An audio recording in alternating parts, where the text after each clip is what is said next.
નમસ્કાર મિત્રો, education with Jignesh ચેનલમાં તમારું સ્વાગત છે અને હું છું જિગ્નેશ.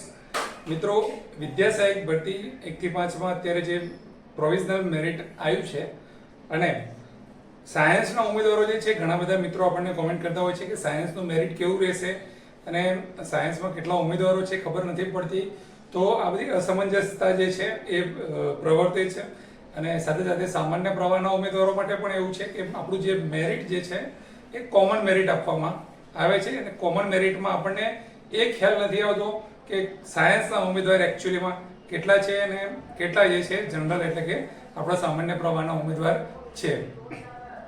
તો આના કારણે સૌથી પહેલા જે છે આપણે આપણી ચેનલ ઉપર એક પહેલ કરીએ છીએ કે એજ્યુકેશન વિથ જિગ્નેશ ચેનલ દ્વારા આપણે તમને એક જણાવવા માંગીએ છીએ કે આપણી ભરતી સમિતિના અધ્યક્ષ જે છે અને આપણું ડીપી સાઇટ જે છે એના ઈમેલ આઈડી ઉપર આપણે બધા જેટલા પણ તમે લોકો જે છે બધા જ જે છે એક ઈમેલ જે છે કરવાનો છે. ઈમેલ જે છે એ ભરતી સમિતિના અધ્યક્ષના નામનો હોય છે અને ડીપી વેબસાઇટ જે છે એના ઉપર આપણે કરવાનો છે. તો વિડીયોની ડિસ્ક્રિપ્શનની અંદર હું ઈમેલમાં તમારે શું લખવાનું છે એ આખું કોપી કરીને નાખી દઉં છું. નીચે જે છે તમારું નામ ને એવું ખાલી એડ કરી દેજો. કયા કયા ઈમેલ આઈડી ઉપર ઈમેલ કરવાનો છે એ પણ તમને ડિસ્ક્રિપ્શનમાં જણાવી દઉં છું. વિડીયોની ડિસ્ક્રિપ્શનમાં અથવા તો પિન કોમેન્ટની અંદર હું જણાવી દઈશ. વાત કરી લઈએ શાના માટે જે છે.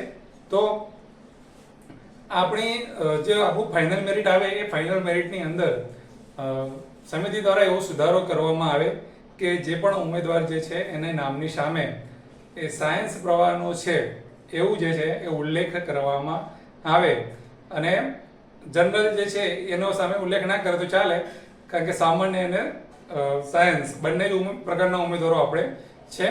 તો સમિતિ દ્વારા મેરિટ જે છે એમાં સાયન્સના ઉમેદવારોનું, કારણ કે 10% જગ્યાઓ જે છે એ સાયન્સના ઉમેદવારોથી ભરાતી હોય છે અને જિલ્લા પસંદગી માટે સાયન્સ વાળાને સૌથી પહેલા બોલાવવામાં આવે છે અને અલગથી જિલ્લા પસંદગી થાય છે.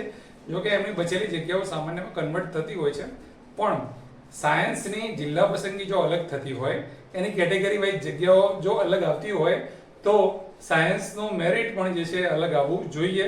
અલગ મેરિટ ના આપે તો કશો વાંધો નથી, પણ જે પણ મેરિટ લિસ્ટ આવે છે એની અંદર સાયન્સના ઉમેદવારોને દર્શાવવામાં આવે, જેવી રીતે પીએચ ના ઉમેદવારોને દર્શાવવામાં આવે છે અને પીએચ નો ક્રમાંક આપવામાં આવે છે, બરાબર છે. એવી રીતે સાયન્સના ઉમેદવારોને સાયન્સનો ક્રમાંક પણ આપવામાં આવે તો જે છે શું થશે, પારદર્શિતા વધશે, ઉમેદવારોને ખાતરી થશે, ઉમેદવારને ખબર પડશે કે આ લિસ્ટની અંદર પોતાનો એકચ્યુઅલી મેરિટ નંબર કયો છે. કારણ કે સાયન્સનો ઉમેદવારોએ એનું 60-62 મેરિટ થતું હોય, એનો 6-7 હજારમો ક્રમાંક કેવું કંઈ હોય તો એને ટેન્શન જેવું થાય કે મારો આટલો બધો ક્રમાંક કેમ છે. પણ એકચ્યુઅલીમાં જોવા જઈએ તો ખાલી એને સાયન્સના ઉમેદવારો સાથે જ સ્પર્ધા છે, એને સામાન્ય ઉમેદવારો સાથે કશું લેવા દેવા નથી. તો એની તો જે છે એ સાયન્સમાં એનો નંબર કેટલો છે એ એને જાણવા મળે, એ જ મહત્વનું છે, બરાબર છે, અને એનો હક પણ છે. તો આપણે જે છે એ આપણી ભરતી સમિતિને, ભરતી સમિતિના અધ્યક્ષશ્રીને, ડીપી વેબસાઇટ ઓપરેટરને અને વિનંતીથી આપણે આ ઈમેલ કરવાનો છે તમામ ઉમેદવારો. આની અંદર બંને પ્રવાહના ઉમેદવારોને ફાયદો થશે, સાયન્સ વાળાને થશે અને સામાન્ય પ્રવાહને પણ થશે. સાયન્સ વાળાને ખબર પડી જશે કે તમારું ઉમેદવારો કેટલા છે, કેટલી સ્પર્ધા તમારામાં છે, અને ખાસ સામાન્ય પ્રવાહના ઉમેદવારો જે છે એ લોકોને પણ એ ફાયદો એ થશે કે એમનો જે મેરિટ ક્રમાંક રહ્યો, દાખલા તરીકે તમારો મેરિટ ક્રમાંક 23મો છે અને પછી જગ્યાઓ જે આવે છે અને એના પ્રમાણમાં તમને તમારે ગણતરી તમારી કરવી હોય કે તમારો સેફટી જે છે એ ક્યાં સુધીમાં કેટલી લાગે એવી છે, બરાબર છે. તો તમને ખ્યાલ આવી જશે કે આગળ 2300 જણા છે, એમાંથી 150 જણા સાયન્સના છે, તો 150 જણા જે છે એ તમારી સ્પર્ધામાં નથી, કારણ કે એ જે તમારી સામાન્યની જેટલી જગ્યાઓ છે એની અંદર સામાન્ય ઉમેદવારો જ ગણવાના છે અને પ્લસ પાછું સાયન્સની જગ્યાઓ કદાચ બચે છે તો પણ એની અંદર એડ થાય છે. એટલે સામાન્ય અને સાયન્સ બંને ઉમેદવારોને જે છે એ આ બાબતમાં ફાયદો છે. તો સૌથી પહેલા આપણે આપણી ચેનલ ઉપર આ પહેલ કરીએ છીએ.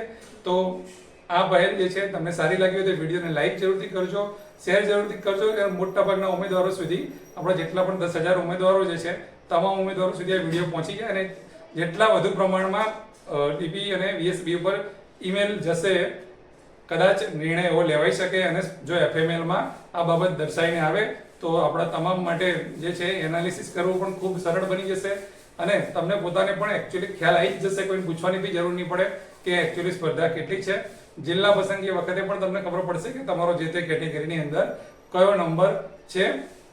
તો ફરી એકવાર રિક્વેસ્ટ સાથે કહું છું કે વિડીયોને મેક્સિમમ વધુને વધુ શેર કરજો અને ડિસ્ક્રિપ્શનમાં હું તમને આખી સ્ક્રિપ્ટ જે છે તમારે એ કોપી કરવાની છે અને 2 ઈમેલ એડ્રેસ આપું છું. ઈમેલ એડ્રેસ પર તમારા નામથી ઈમેલ કરી દેજો અને ફરી એકવાર કોમેન્ટ કરવાનું ભૂલતા નહીં. નવા વિડીયોમાં નવી માહિતી સાથે ફરી મળીશું. જય હિન્દ, જય ભારત. Thank you.